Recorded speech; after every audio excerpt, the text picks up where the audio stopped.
ఆఫీస్కి వచ్చాక లాస్య విజయ్తో ఓవర్ ఫ్రీగా ఉండడం నచ్చని స్వప్నిక వాళ్ళని చూసి రగిలిపోతుంది. తర్వాత ఏమైందో ఇప్పుడు తెలుసుకుందాం.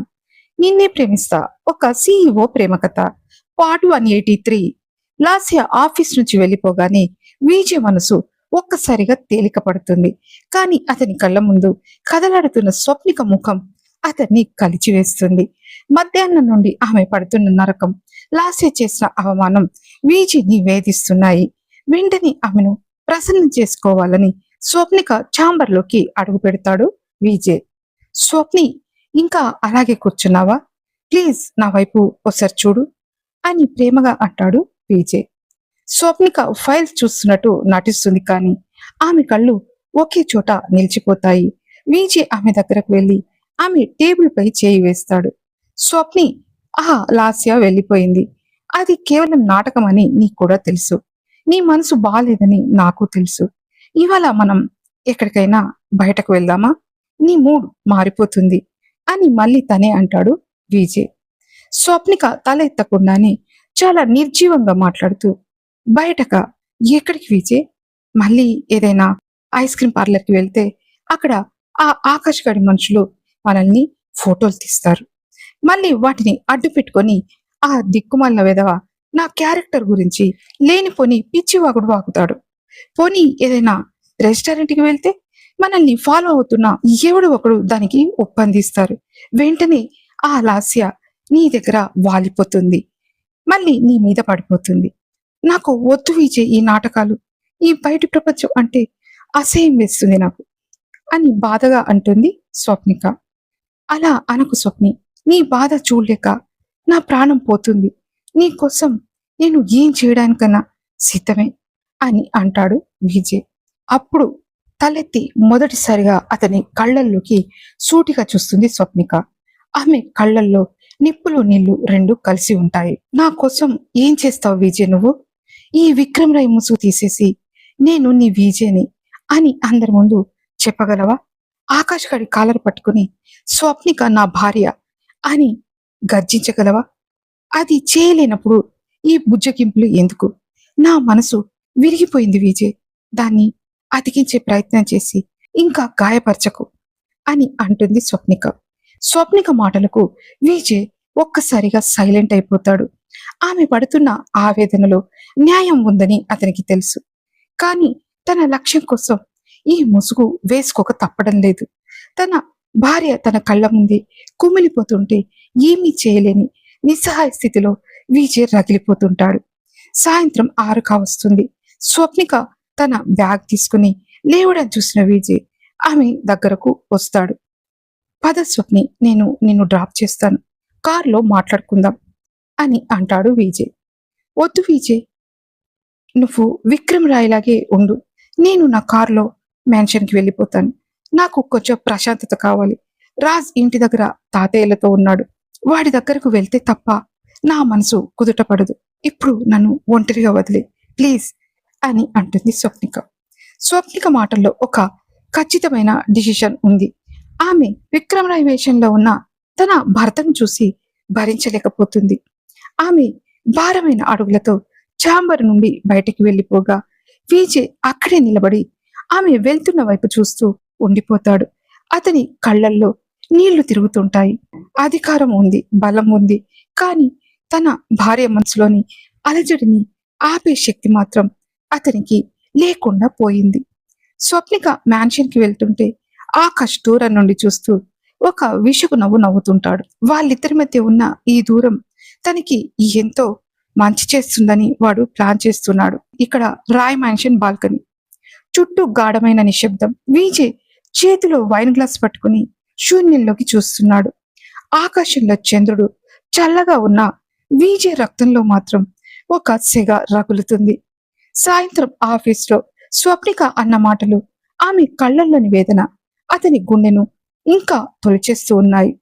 ఆమెను ఎంత దగ్గరకు తీసుకోవాలని చూస్తున్నా ఈ విక్రమ్ రాయ్ ముసుగు వారి మధ్య ఒక అదృశ్యపు గోడగా నిలబడుతుంది. గ్లాస్లోని వైన్ ఆ గ్లాస్ అంచులను తాకుతున్నప్పుడల్లా అతనికి నిన్న రాత్రి స్వప్నికతో గడిపిన ఆ మధుర క్షణాలే గుర్తొస్తున్నాయి. నిన్న రాత్రి ఆమె తన కౌగిల్లో ఒదిగిపోయిన తీరు, ఆమె మేని పరిమళం, ఆమె పెదవుల స్పర్శ అన్ని అతని మెదడులో ఒక మత్తులా తిరుగుతున్నాయి. ఆ సాంగత్యాన్ని మళ్ళీ చవి చూడాలని, ఆమె బాహుబంధంలో బందీ కావాలని అతని మనసు ఉవ్విళ్ళూరుతుంది. తనను తాను గొనుక్కుంటూ భారంగా ఊపిరి పీలుస్తూ, ఎందుకీ ఆలస్యం, సమయం ఎందుకు స్తంభించిపోయింది, స్వప్ని, నీ అలకను తీర్చడం కంటే నిన్ను నా సొంతం చేసుకోవడంలోనే నా ప్రాణానికి ప్రశాంతత ఉంది. ఈ విక్రమ్ రై వేషం నాకు భారంగా అనిపిస్తుంది. ఎప్పుడు అర్ధరాత్రి అవుతుందా, ఎప్పుడు నీ మ్యాన్షన్ గోడలు దూకి నీ శ్వాసలో కలిసిపోతానా అని ఉంది. ఒంట్లో వైన్ చేస్తున్న సందడి వల్ల అతనిలోని విరహం రెట్టింపు అవుతుంది. మాటి మాటికి వాచ్ చూసుకుంటున్నాడు. గడియారంలోని ముళ్ళు నత్తనడకన ముందుకు సాగుతున్నట్టు అతనికి అనిపిస్తుంది. ప్రతి నిమిషం ఒక యుగంలా గడుస్తుంది. కానీ తనను తాకుతున్నప్పుడల్లా అది స్వప్నిక స్పర్శలా అనిపిస్తూ అతన్ని మరింత రెచ్చగొడుతున్నాయి. ఆమె నిన్న రాత్రి తన గుండెల్లో తలదాచుకుని నీ దాని వీజే అని అన్న మాటలు అతని చెవిలో మారుమోగుతున్నాయి. ఆ మాటలను మళ్ళీ వినాలని, ఆమె కళ్ళల్లోని ఆ ఆరాటాన్ని మళ్ళీ చూడాలని వీజే రగిలిపోతున్నాడు. విక్రమరాయ్ అనే ముసుగును విసిరికొట్టి కేవలం ఆమె భర్తగా, ఆమె ప్రేమికుడుగా ఆమె ముందు నిలబడాలన్న ఆతృత అతని అణువుని దహిస్తుంది. మరో కుక్కెడు వైన్ తాగుతూ కళ్ళు మూసుకుని, ఇంకా కొద్దిసేపే స్వప్ని, ఈ ముసుగులు పక్కన పెట్టి నీ ఏకాంత సామ్రాజ్యంలోకి అడుగు పెడతాను. మధ్యాహ్నం నీ మనసుకు అయిన గాయాన్ని మించిన అనురాగంతో నిన్ను ముంచెత్తుతాను. నీ అలకను నా ప్రేమతో లొంగ తీసుకుంటాను అని మనసులో అనుకుంటాడు విజయ్. రాయ్ మ్యాన్షన్ బాల్కనీలో నిలబడిన ఆ యోధుడు ఇప్పుడు ఒక విరహ ప్రేమికుల్లా మారిపోతాడు. అతని చూపులు రవిచంద్ర మ్యాన్షన్ దిశగా ఉన్నాయి. అర్ధరాత్రి కావడమే ఆలస్యం. ఒక తుఫాన్లో వెళ్లి తన స్వప్నికను కౌగిలించుకోవాలని రెడీగా ఉంటాడు అతను. అర్ధరాత్రి కావస్తుంది. మ్యాన్షన్ మొత్తం నిశ్శబ్దంలో మునిగిపోయింది. కేవలం బయట గార్డెన్లో ఉన్న చెట్ల ఆకులు గాలికి అల్లల్లాడుతున్న చప్పుడు తప్ప మరేమీ వినిపించడం లేదు. మారువేషంలో ఒక నీడల సెక్యూరిటీ కళ్ళు కప్పి లోపలికి వెళ్ళిన విజయ్ తన గది తలుపును మెల్లిగా తెరిచి లోపలికి అడుగు పెడతాడు. గదిలో ఏసీ చల్లదనంతో పాటు స్వప్నిక కళ్ళల్లోంచి రాలిన కన్నీటి తడి కూడా ఇంకా ఆరినట్టు లేదు. ఆమె బెడ్ పక్కనే ఉన్న కిటికీ రెక్కలు తెరిచి వెన్నెలను శూన్యంగా చూస్తూ నిలబడి ఉంటుంది. ఆమె మేనిపై ఉన్న పలుచని చీర గాలికి మెల్లిగా కదులుతుంది. విజయ్ శబ్దం చేయకుండా ఆమె వెనుకకు వెళ్ళి తన రెండు చేతులతో ఆమె నడుమును బలంగా చుట్టేస్తాడు. ఒక్కసారిగా ఉలికిపడి తల తిప్పి ఎవరు అని అడుగుతుంది. అతని ఒంటి నుంచి వస్తున్న డియో ప్లస్ వైన్ ఘాట్ మగధన నిండిన ఆ పరిమళం స్వప్నికకు తగలగానే ఆమె గుండె వేగం పెరిగింది. ఆమె కళ్ళు తెరవకుండానే ఆమె కళ్ళు తెరవకముందే ఆమె పైకి వాలి తన రెండు చేతులతో ఆమెను బంధించేస్తాడు. ఆమె మెడవంపులో ముఖాన్ని దాచుకుని ఆమె చెవి దగ్గర మెల్లిగా, నీ ప్రాణం స్వప్ని, నీ ఎక్కడికి వెళ్ళిపోతావు నన్ను వదిలేసి? మ్యాన్షన్కి వచ్చేస్తే నేను నిన్ను వెతుక్కుంటూ రాననుకున్నావా అని అంటాడు విజయ్. కళ్ళు పెద్దగా తెరుస్తూ భయంగా చూసిన స్వప్నిక, విజయ్ మీరు ఈ టైంలో అని ఆశ్చర్యంగా అడుగుతుంది. ఆమె పేదవులకు తగిలేంత దగ్గరగా వచ్చి గొంతులో గంభీరమైన మత్తుతో, నిన్నటి రాత్రి ఇచ్చిన రుచి ఇవాళ నన్ను పిచ్చివాణి చేసింది స్వప్ని. రాయ్ మ్యాన్షన్ బాల్కనీలో ఒంటరిగా వైన్ తాగుతున్న ప్రతి గుక్కలోనూ నీ తీపి జ్ఞాపకమే. ఇక ఆగడం నా వల్ల కాదు. నా విరహం శృతి మించింది. దానికి విరుగుడు కేవలం నువ్వే అని అంటాడు విజయ్. అతని మాటల్లోని కసి, వైన్ వల్ల వచ్చిన ఆ తెగింపు స్వప్నికను ఉక్కిరి బిక్కిరి చేస్తున్నాయి. ఆమె దూరంగా జరగాలని చూస్తుంది. కానీ విజయ్ ఆమె నడుమును గట్టిగా చుట్టేసి తన వైపు బలంగా లాక్కుంటాడు. అతని వేడి ఊపిరి ఆమె మెడను తాకుతుంటే స్వప్నిక ఒళ్ళు జలధరిస్తుంది. ఆమె అతని చేతుల నుండి విడిపించుకోవాలని గట్టిగా ట్రై చేస్తుంది. ఆమె మనసులో ఆఫీసు సీన్, లాస్య ఓవర్ ఫ్రీనెస్ ఒక ముళ్ళులా గుచ్చుకుంటూ ఉన్నాయి. కళ్ళల్లో నీళ్లు తిరుగుతుండగా వణుకుతున్న గొంతుతో, వదులు విజయ్, ఇక్కడికి ఎందుకొచ్చావు? ఆ విక్రమ్‌రాయ్‌కి ఈ మ్యాన్షన్‌లో ఏం పని? వెళ్ళి ఆ లాస్యతో గడపండి. నాకంటే తను మీకు కావలసినంత రొమాన్స్ ఇస్తుంది కదా! నన్ను తాకకండి విజయ్. నాకు చాలా అసహ్యంగా ఉంది అని అంటుంది. ఆమెను అస్సలు వదలకుండా తన వైపు బలంగా తిప్పుకుని గోడకు అదిమి పట్టిన విజయ్, అసహ్యమా? నా మీదనా? లేక నీ మీద నీకా? చూడు స్వప్ని, నా కళ్ళల్లోకి సూటిగా చూడు. ఆ లాస్య ఏంటి? ఈ ప్రపంచంలో ఏ ఆడది నీ కాలి గోటి కూడా సరిపోదు. ఆ ముసుగు వెనుక నేను పడుతున్న నరకం నీకు అర్థం కావడం లేదు. నా భార్యను, నా కొడుకును ఆ రాక్షసుల మధ్య వదిలేసి నేను ఆడుతున్న ఈ నాటకం నా గుండెను ఎంతలా కోసేస్తుందో నీకు తెలుసా అని బాధగా అంటాడు విజయ్.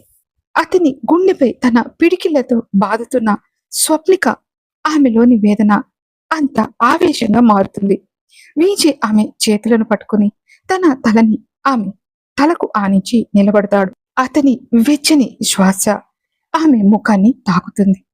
ఆమె మెడవలో ముద్దులు కురిపిస్తూ మత్తుగా, బాధకు మందు, ప్రేమి స్వప్ని, అలకకు మందు ఈ కౌగిలి. ఇవాళ నా ముసుగు తీసేశాను. నీ ముందు నిలబడింది విక్రమ్రాయ్ కాదు, నీ మూడు విజయ్. నీ ప్రతి అన్ను నా పేరుతో లిఖించుకోవడానికి వచ్చాను. చూడు, నా కళ్ళల్లో నీ కోసం ఎంత తపన ఉందో చూడు అని అంటూ, నువ్వు నా ప్రాణం స్వప్ని. ఈ రాత్రికి మన మధ్య ఏ శత్రువు లేడు, ఏ ఆకాశం లేడు. ఆ విక్రమ్రాయ్ ముసుగు కూడా లేదు. కేవలం నీ విజయ్, నీ భర్త మాత్రమే ఉన్నాడు. నీ అలకను తీర్చకుండా నేను ఇక్కడి నుంచి వెళ్ళను అని విజయ్ ఒక్కసారిగా ఆమె పెదవులను తన పెదవులతో కసిగా బంధించేస్తాడు. ఆ ముద్దులో వైన్ ఘాటు కన్నా అతని విరహ వేదన ఎక్కువగా ఉంది. స్వప్నిక ముందు గింజుకున్న అతని మగతనం ముందు, అతని బలం ముందు ఆమె పట్టుదల కరిగి నీరైపోయింది. ఆమె చేతులు మెల్లగా అతని మెడ చుట్టూ బిగుసుకున్నాయి. అతని స్పర్శకు ఆమె శరీరం ఒక వీణలా మోగుతుంది. విజయ్ తన చేతులతో ఆమె మేనిపై అద్భుతమైన కావ్యం రాస్తుంటాడు. చీర అంచులను సున్నితంగా పక్కకి జరుపుతూ ఆమె శరీరంలోని ప్రతి మలుపును తన ప్రేమతో స్పృశిస్తుంటాడు. స్వప్నిక కళ్ళు మూసుకుని మైమర్చిపోయింది. ఆమె మూగగా మోన్ చేస్తూ అతని కౌగిల్లో బందీ అయిపోయింది. అతని వెచ్చని ముద్దులు ఆమె దేహాన్ని రగిలిస్తుంటే ఆమె విరహం కూడా పతాక స్థాయికి చేరుతుంది. ఆమె భుజంపై మునిపంటుతో నొక్కుతూ రొమాంటిక్ గా, చెప్పు స్వప్ని, ఇప్పుడు నీ మ్యాన్షన్ గోడల మధ్య ఎవరున్నారు? నీ విజయనా లేక ఆ రాయిగాడ అని రొప్పుతూ అడుగుతాడు విజయ్. స్వప్నిక భారంగా ఊపిరి పీలుస్తూ అతని జుట్టును గట్టిగా పట్టుకుని, నా విజయ్, ఓన్లీ నా విజయ్, నన్ను వదిలి వెళ్ళకు విజయ్, నన్ను నీలో కలుపుకు, ఈ రాత్రి ముగిసిపోవద్దు అని అంటున్న ఆమె పెదవులను తన పెదవులతో గాఢంగా బంధించేస్తాడు విజయ్. విజయ్ ముద్దులో ఉన్న ఆ కసి, 5 ఏళ్ల విరహ వేదన ఆమెను కరిగించేస్తున్నాయి. అతని స్పర్శలో ఒక విధమైన మత్తుంది. అది స్వప్నికలోని కోపాన్ని మెల్లిమెల్లిగా తుడిచేస్తుంది. ఆమె చేతులు వదులై చివరకు అతని మెడ చుట్టూ గట్టిగా బిగుసుకుంటాయి. విజయ్ ఆమెను అమాంతం ఎత్తుకుని బెడ్ వైపు నడుస్తాడు. ఆమెను పక్కపై పడుకోబెట్టి ఆమె పైకి వాలి తన చూపులతోనే ఆమెను లొంగ తీసుకుంటాడు. అతని చేతులు ఆమె చీర అంచులను తప్పిస్తూ బ్లౌజులో దాగి ఉన్న అందాలను సున్నితంగా తాకుతూ ఆమె మేనిపై ఒక మధురమైన యుద్ధాన్ని మొదలు పెడతాయి.